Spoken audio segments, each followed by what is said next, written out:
कितने लोग थे बेचारे, सब दुखी थे कि बताओ, बेचारे ने पूरे जीवन की कमाई से घर बनाया और घर गिर गया, रह भी नहीं पाया उसमें। लेकिन जिसका घर गिरा वो खुशी है, मिठाई बांट रहा महाराज। किसी ने कहा तू पागल हो गया है, घर गिर गया इसलिए शायद ये पागल हो गया। उसने कहा पागल नहीं हुआ, मैं तो महाराज प्रसन्न हूँ। मान लो मैं भगवान का धन्यवाद देता हूँ कि कम से कम घर पहले गिर गया, अगर 2 दिन बाद गिरता तो मेरा परिवार मर जाता ना घर के नीचे, इसलिए कम से कम भगवान ने मेरे परिवार को बचा दिया। तो हर परिस्थिति में जो ईश्वर को धन्यवाद दे, हर परिस्थिति में जो खुश रहे, उससे बड़ा भक्त कोई नहीं है महाराज। इसलिए भगवान जो निर्णय लेते हैं ना वो सोच समझ करके लेते हैं आपके लिए। अब जितने दुर्जन राजा कहते हैं 5 किलो लड्डू चढ़ाएंगे, धनुष उठा देना, लेकिन मतदान में जिसके पक्ष में ज़्यादा दान होगा राजा तो वही बनेगा ना।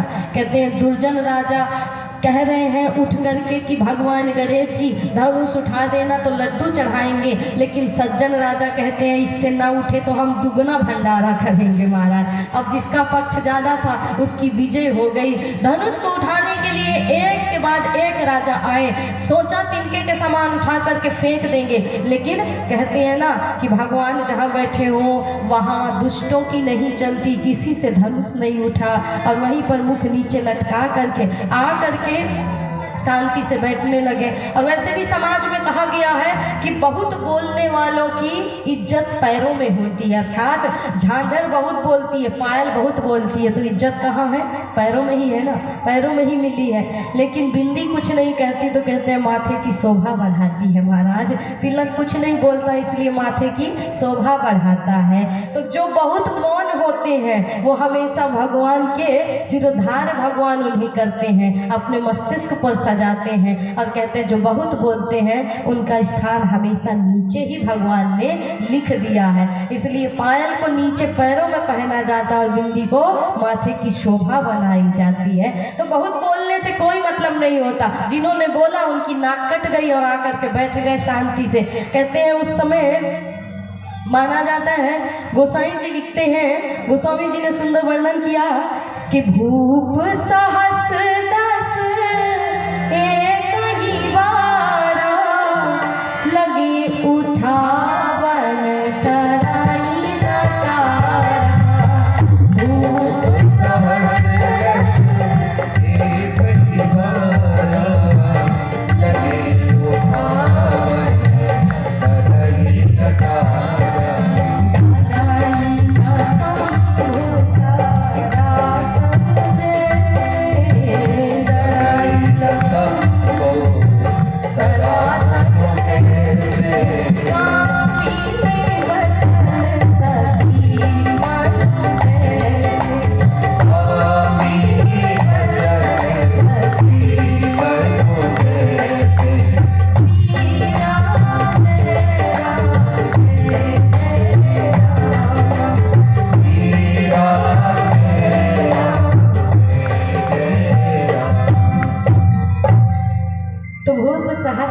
एक ही बारा, एक बार में 10,000 राजा आए और महाराज धनुष को उठाने का प्रयास किया पर धनुष नहीं उठा। किसी ने कहा गोस्वामी जी ने गलत लिख दिया, बोले एक बार में 10,000 राजा आए, धनुष को उठाया। बात बुद्धि में थोड़ी बैठ नहीं रही। मान लो 10,000 राजा आए तो हाथ की संख्या कितनी हो गई? 2-2 हाथ सबके हुए तो कितने हो गए? 20,000 हो गए। अब मान लो 20,000 हाथ लगेंगे तो धनुष कितना बड़ा होगा? धनुष की स्थली कितनी बड़ी होगी महाराज? बोले बड़ी गलत बात लिख दी गोस्वामी जी ने। गोस्वामी जी ने कहा समझने का अर्थ अलग करो, अर्थात मानस इसीलिए मानस है क्योंकि यहाँ जितनी गहराई में जाओगे उतने रहस्य खुलते जाएंगे, उतने भेद खुलते जाएंगे। बोले भूप सहस दस एक ही बारा, अर्थात 12 शब्द का जो प्रयोग किया गया है वो अनुप्रास लाने के लिए लगाया गया है। जो गोस्वामी जी लिखते हैं तो आप देखेंगे गणितात्मक से ज्यादा उनके जो शब्द लिखे गए हैं वो प्रतीकात्मक ज्यादा है। तो प्रतीत करिए उन शब्द को, और जिन्होंने व्याकरण पढ़ा होगा वो समझ जाएंगे कि अनुप्रास लाने के लिए 12 शब्द का प्रयोग किया गया। गोस्वामी जी लिखना चाहते थे कि एक बारी में, अर्थात एक बार में, एक दिन में बारी बारी से 10,000 राजा आए, लेकिन कोई उस धनुष को हिला नहीं पाया। महाराज उठाने की तो दूर की बात, बोले जिस प्रकार सती के मन को किसी प्रकार से कामदेव भी वशीभूत न कर पाए, उसी प्रकार उस धनुष की प्रत्यंचा चढ़ाने क्या, धनुष को हिला भी कोई नहीं पाया। कहते हैं जितने भी राजा थे जा करके बैठने लगे। दूसरे शब्दों में कहें तो गोस्वामी जी कहना चाहते हैं कि सहस्त्र और 10 राजाओं के नाम सहस्त्र अर्थात सहस्त्रार्जुन से लिया गया और रावण से लिया गया, 10 सिर वाले रावण से लिया गया। तो एक ही दिन में बारी बारी से 10,000 राजा आए, रावण भी आया, सहस्त्रार्जुन भी आया, लेकिन कोई उस धनुष को हिला ना पाया महाराज। तब कहते हैं जनक जी का अब क्रोध उग्र हुआ और जनक जी उठ पड़े और कहते हैं उग्रता से आ करके, क्रोध में आ करके जनक जी ने अपनी भावना को प्रकट करते हुए वहीं पर निवेदन किया है उन राजाओं से। और कहते हैं उस समय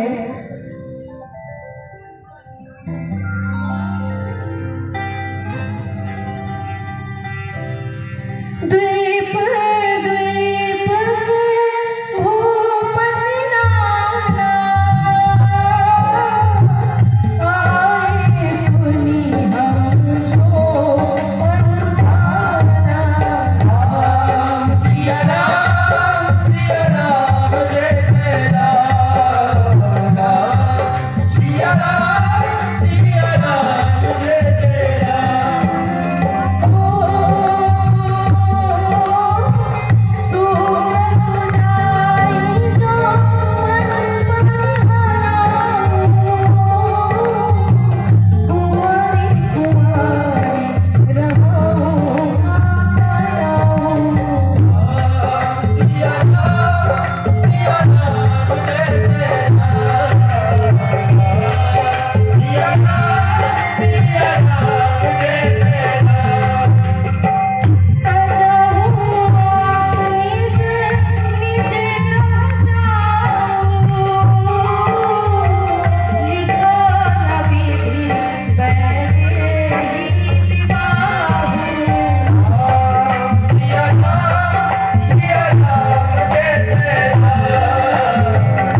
हे राजा, आपने हमारी प्रतिज्ञा को सुना और मां जानकी को प्राप्त करने के लिए, हमारी कन्या को प्राप्त करने के लिए आप मन में एक इच्छा आकांक्षा लेकर के आए, लेकिन आज मेरे सामने तो बड़ी धर्म संकट की स्थिति, अर्थात अगर मैं अपनी प्रतिज्ञा से मुकर जाऊं तो सत्य से चूकना हो जाएगा, और यदि आज प्रतिज्ञा पर अडिग रहूं तो मेरी कन्या कुंवारी रह जाएगी। इसलिए मन में इच्छा लेकर के आप आए, लेकिन लगता है विधाता ने मेरी कन्या के लिए कोई योग वर ही नहीं चुना है। इसलिए तो इतने लाखों राजाओं ने आकर के प्रयास किया, लेकिन किसी ने धनुष को उठाना तो दूर तिल मात्र हिला ना पाया महाराज। इसलिए आप आस लेकर के आए, मैंने आपका सम्मान किया, अब मेरे क्रोध की सीमा पार हो, इससे पूर्व आप अपनी आकांक्षाओं इच्छाओं को यही त्यागिए और ससमान अपने अपने धाम को प्रस्थान करिए। लेकिन कहते हैं जो दुर्जन होता है वो अंत समय तक महाराज नहीं छोड़ता, अपनी दुर्जनता को नहीं छोड़ता। इसलिए दुर्जन राजा वहीं पर मुख नीचे करके बैठे हुए हैं। सज्जनों ने समझाया कि हमने पहले ही कहा था ना कि बाप दादाओं की इज्जत को बलि मत चढ़ाओ, लेकिन चढ़ा लिया, अब किस लिए बैठे हो, चलो अब चलते हैं। कहते दुर्जनों ने कहा कि धनुष जब हमसे नहीं उठ पाया तो क्या सोचते हो तुम, इस छोटे से बालक से उठ जाएगा, इसलिए तमाशा तो अभी देखना है महाराज कि उठता है कि नहीं, और नहीं उठेगा तो महाराज अपनी कन्या को कुंवारी थोड़े रखेंगे, स्वयंवर कराएंगे और जिसको कन्या पसंद करेगी उसी से विवाह होगा, इसलिए हो सकता है हमारा भी नंबर लग जाए। कहते हैं इस आस में अभी भी राजा अपनी नाक कटा करके अपनी इज्जत की बलि चढ़ा करके वहीं पर बैठे हैं। ये देख करके जनक जी और उग्र हुए और क्रोध में आकर के कहते हैं कि जो जन त्यों भट भूमि भाई तो पन कर त्यों न हंसाई। यदि मुझे पता होता कि इस भूमि पर क्षत्रियों का अब अब जन्म ही होना बंद हो गया है।